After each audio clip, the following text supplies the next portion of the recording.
Welcome to Harshit institute. మరి బయాలజీకి సబ్జెక్ట్కి సంబంధించినటువంటి కొన్ని ప్రీవియస్ బిట్స్ని, ఇంపార్టెంట్ బిట్స్ని చూద్దాం. ఇప్పుడు మీకు ఏవైతే మేము తీసుకొచ్చినటువంటి బిట్స్ ఉన్నాయో అవి గతంలో రకరకాల ఎగ్జామ్స్లో వచ్చినటువంటి బిట్స్.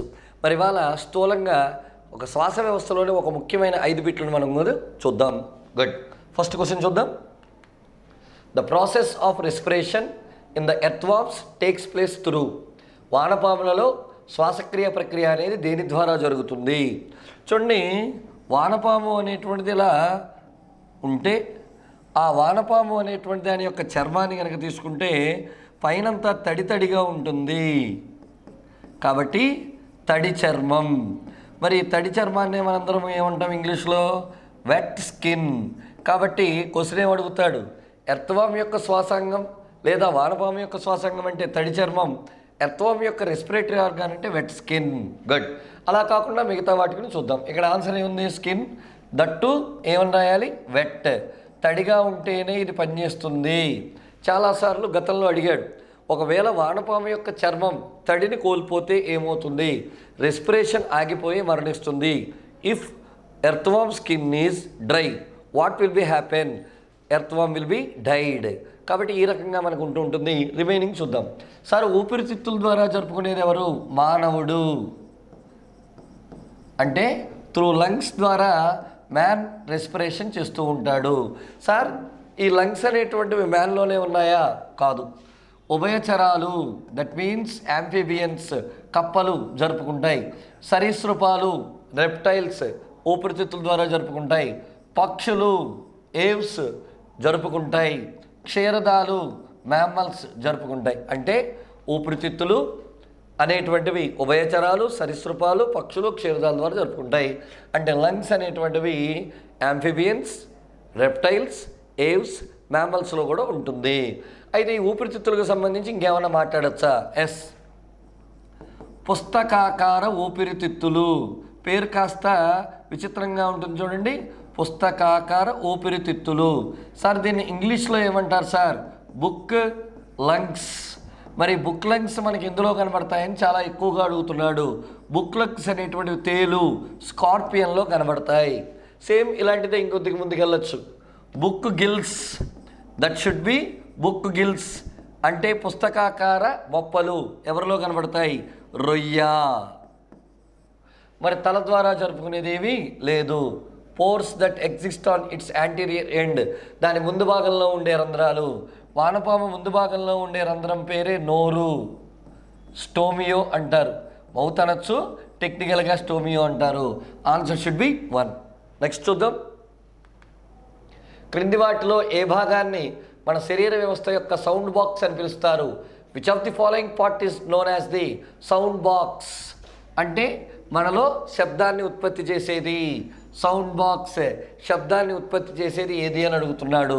మరి ఇక్కడ చూద్దాం. స్వరగ్రంథి. ఇలాంటి పార్ట్ ఏది కూడా ఎటువంటి దాంట్లోనూ లేదు. ఎవరో కొద్దిగా కాస్త క్రియేటివిటీగా తెచ్చారు. స్వరగ్రంథి అనేది ఉండదు. ఫారింగ్స్. సార్, ఫారింగ్స్ అంటే ఏంటి? చూడండి, ఇది నాకు ప్రీవియస్ ఎగ్జామ్లో బిట్టు. వాడు చూసారా, ఫారింగ్స్ అంటే తెలుగులో ఏమేమి ఇవ్వాలి? గ్రసని అని ఇవ్వాలి. కానీ వాడేం చేశాడు? మరి వాడికి గుర్తు రాలేదో, విద్యార్థులను ప్రశ్నిస్తామో అని తెలియక ఫారింగ్స్ అన్నాడు. అందుకే dual medium is the safest game. కాబట్టి మనం ఎప్పుడు కూడా 2 లాంగ్వేజ్లో నేర్చుకోవడం ముఖ్యం. భవిష్యత్ అంతా ఇంగ్లీష్ మీడియం. గ్రసని. గ్రసని అంటే ఏంటి సార్? చూద్దాం. మనం మనిషిని తీసుకున్నట్టయితే ఈ ముక్కు దగ్గర నుంచి గాలి, ఎయిర్ అనేటువంటిది లంగ్స్లోకి వెళ్తుంది. అలాగే నోటి దగ్గర నుంచి ఏమవుతుంది? ఫుడ్ అనేటువంటిది స్టమక్ వెళ్తుంది. ఈ 2 వెళ్ళే ఈ కామన్ అపర్చర్ని చూసారా, దాన్నే గ్రసని లేదా ఫారింగ్స్ అన్నారు. కాబట్టి మనం గుర్తుంచుకోవాల్సింది ఏంటి? శ్వాస మార్గాన్ని, వాయు మార్గాన్ని కలిపే రంధ్రమే ఫారింగ్స్. కాబట్టి ఇక్కడ సౌండ్ బాక్స్ అయితే కాదు. గుడ్. ఇక లారింగ్స్, స్వరపేటిక. ఎస్. ఈ స్వరపేటిక ద్వారా వస్తుంది. సార్, స్వరపేటిక అంటున్నారు, మరి స్వరపేటిక గురించి ఏమన్నా చెప్పచ్చా సార్? చెప్పచ్చు. ఇదిగో స్వరపేటిక నిజంగానే ఒక బాక్స్లా ఉంటుంది. దీన్నే ఇంగ్లీష్లో లారింగ్స్ అనేటువంటి పేరుతో చెప్పాం. ఇందులో సన్నని తీగల వంటి నిర్మాణాలు ఉంటాయి. వీటిని స్వరతంత్రులు అనేటువంటి నేమ్తో చెప్తాం. వీటినే ఓకల్ కార్డ్స్ అనేటువంటి పేరుతో కూడా చెప్తారు. మరి దీని నుంచి క్వశ్చన్ ఏమన్నా ఉంది sir? How many pairs? 2 pairs. కాబట్టి స్వరతంతులు ఓకల్ కార్డ్స్ ఎన్ని ఉన్నాయి? 2 pairs. ఇందులో ఫంక్షనబుల్ ఒకటి, అంటే ఒక్కటి మాత్రమే ఫంక్షన్లో ఉంటుంది, ఇంకొకటి ఏంటంటే వెస్టీజియల్, పని చేయకుండా ఉంటుంది. మరి ఎప్పుడు వస్తుంది సార్ సౌండ్? దీని ద్వారా ఇలా వస్తుంది. ఎప్పుడు? నిశ్వాసం అనగా ఇన్స్పిరేషన్. ఒక్కసారి కావలిస్తే మీరు కూడా చెక్ చేసుకోండి. ఒక్కసారి గాలి తీసుకుంటూ సార్ అనండి, అనలేరు. సార్ వదిలేం. గాలి వదలడాన్ని మనం ఏమంటాం? ఇన్స్పిరేషన్. నిశ్వాసం అంటే శబ్దం వచ్చే దశ ఏంటానా? నిశ్వాసం. Sound produced phase inspiration. Good. అలాగే మనం చాలామంది చూస్తాం హై పిచ్ వాయిస్ అంటాం. ఇది సౌండ్ బాక్స్ నుంచే వస్తుంది. హై పిచ్ వాయిస్ ఎవరికి ఉంటుంది? బేసిక్గా స్త్రీలకు ఉంటుంది. అలాగే చిన్నపిల్లలు చిల్డ్రన్స్కి ఉంటుంది. కీటకాలు ఇన్సెక్ట్స్కి ఉంటుంది. కాబట్టి ఇప్పుడు చెప్పండి, హై పిచ్ వాయిస్ ఎవరెవరికి ఉంది? స్త్రీలు, చిన్నపిల్లలు, కీటకాలు. లో పిచ్ వాయిస్ ఉంటుంది. మరి లో పిచ్ వాయిస్ ఎవరికి ఉంటుంది? పురుషులకే. పేరుకే పురుషులు, సౌండ్ మాత్రం చిన్నదే. ఇంకా ఎవరికి? సింహం. నేను సింహాన్ని అంటారు. ఇక్కడ ఏ పిచ్? లో పిచ్. కాబట్టి ఎలా చూసుకున్నా ఆడవారిది డామినేషన్ హై పిచ్, మగవారిది కింద బతుకు లో పిచ్. కాబట్టి ఆన్సర్ షుడ్ బి లారింగ్స్. నాసోఫారింగ్స్ అంటే ముక్కుని గ్రసన్ని కలిపేటువంటి దాన్నే నాసోఫారింగ్స్ అంటారు. నెక్స్ట్ క్వశ్చన్ చూద్దాం. Pleura is a dash layered. Pleura dash పొరలుగా ఉంటుంది.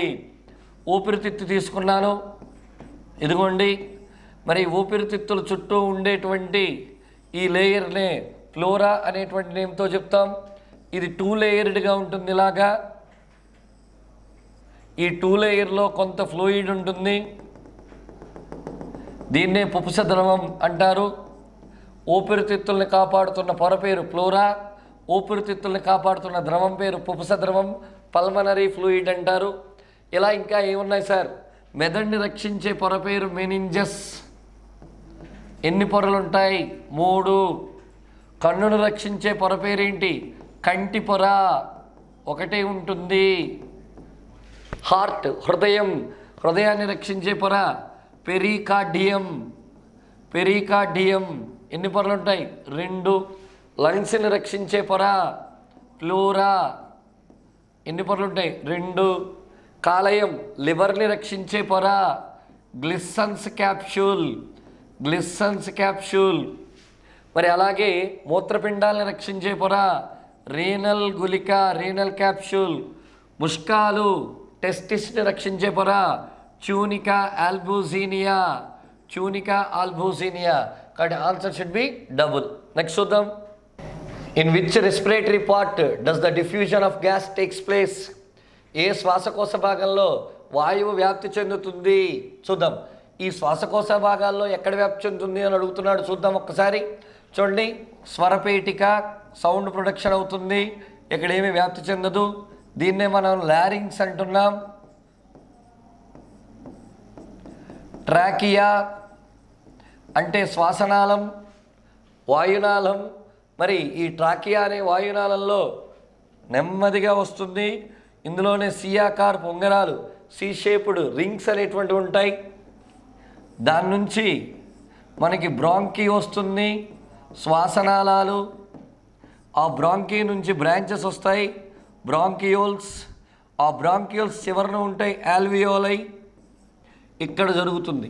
కాబట్టి మనకి శ్వాసకోశ భాగంలో వాయువుల వ్యాప్తి ఇదిగో, ఇటు నుంచి వచ్చిన వాయువు ఇలా వెళ్ళిపోతుంది, ఇటు నుంచి వచ్చిన వాయువు ఇలా వెళ్ళిపోతుంది. అంటే ఇక్కడంతా ఇవన్నీ ట్రాన్స్పోర్ట్కి ఉపయోగపడతాయి. ట్రాకియా ట్రాన్స్పోర్ట్కి ఉపయోగపడుతుంది, బ్రాంకీ ట్రాన్స్పోర్ట్కి ఉపయోగపడుతుంది, బ్రాంకియోల్స్ ట్రాన్స్పోర్ట్కి ఉపయోగపడతాయి. ఎక్స్చేంజ్ ఆల్వియోలై జరుగుతుంది. వాయుగోణులు ఆల్వియోలై ఎన్ని వందల మిలియన్లు? 300 మిలియన్లు. వాయుగోణులు 300 మిలియన్లు. ఒక టెన్నిస్ కోర్ట్ ఉంటుంది చూసారా? ఆ టెన్నిస్ కోర్టుని కనుక మనం తీసుకుంటే అంత ఉంటాయి. గుడ్. నెక్స్ట్ చూద్దాం. గుడ్. ఈ క్రింది వానిలో మానవ శ్వాసకోశ వ్యవస్థలో భాగం కానిది ఏది? చూడండి, ఇందులో భాగం కానిది ఏంటి చూద్దాం. ఫస్ట్గా స్వరపేటిక. ఆ స్వరపేటిక పైన ఉండేదే గ్రసని, ఫారింగ్స్ అంటాం. కాబట్టి మనం తీసుకునే ఎయిర్ గ్రసని ద్వారా లోనికి వస్తుంది, త్రూ ఫారింగ్స్ ఉంది. ఆల్వియోలై చూద్దాం, శ్వాసనాళం చూద్దాం, లామిన్. ట్రాకియా వాయునాళం, ఎయిర్ అనేటువంటిది ట్రాన్స్పోర్ట్ అయింది. బ్రాంకీ శ్వాసనాళాలు ట్రాన్స్పోర్ట్ అయింది. బ్రాంకియోల్స్ వీటి ద్వారా కూడా మనకి అవ్వడం జరిగింది. బ్రాంకియోల్స్ వీటి ద్వారా కూడా రావడం జరిగింది, అంటే ట్రాన్స్పోర్ట్ జరుగుతుంది. అంటే ఈ మూడు కూడా ఉన్నాయి. ఇక లూమెన్ అంటే ఎంటీ స్పేస్, ఇక్కడ ఉండే అవకాశం ఏమీ కూడా లేదు. కాబట్టి answer should B lumen. Good. మరి 15 సంవత్సరాల సుదీర్ఘ ప్రయాణంలో హర్షిత్ ఇన్స్టిట్యూట్ అనేటువంటిది ప్రతిసారి తన ప్రతిభని నిరూపించుకుంటూనే ఉంది. అనేక రకాలైనటువంటి కోర్సులకి కోచింగ్ ఇచ్చి అనేక మంది విద్యార్థుల్ని విజయం వైపు తీసుకెళ్తూ ఉంటుంది. మరి మా హర్షిత్ ఇన్స్టిట్యూట్లో గ్రూప్స్, ఎస్ఐ కానిస్టేబుల్, సచివాలయం మరియు రైల్వే జాబ్స్, ఎస్ఎస్సి అన్నిటికీ కూడా కోచింగ్ ఇవ్వబడుతూ ఉంటుంది. అలాగే ఇంటిగ్రేటెడ్ సివిల్స్ అనేటువంటిది వచ్చింది. అంటే డిగ్రీ విత్ సివిల్స్కి కానీ డిగ్రీ విత్ దీనికి కానీ మీరు ప్రిపేర్ అవ్వాలి అనుకుంటుంటే ఈ ఫోన్ నెంబర్స్కి మీరు ఫోన్ చేయగలిగితే మీకు క్లియర్ కట్ సమాచారం ఇస్తూ ఉంటారు. ఫ్రెండ్స్, మా ఎంకరేజ్మెంట్ కోసం మన హర్షిత్ ఇన్స్టిట్యూట్ యూట్యూబ్ ఛానల్ని సబ్స్క్రైబ్ చేసుకోండి, లైక్ చేయండి, అలానే షేర్ చేయండి.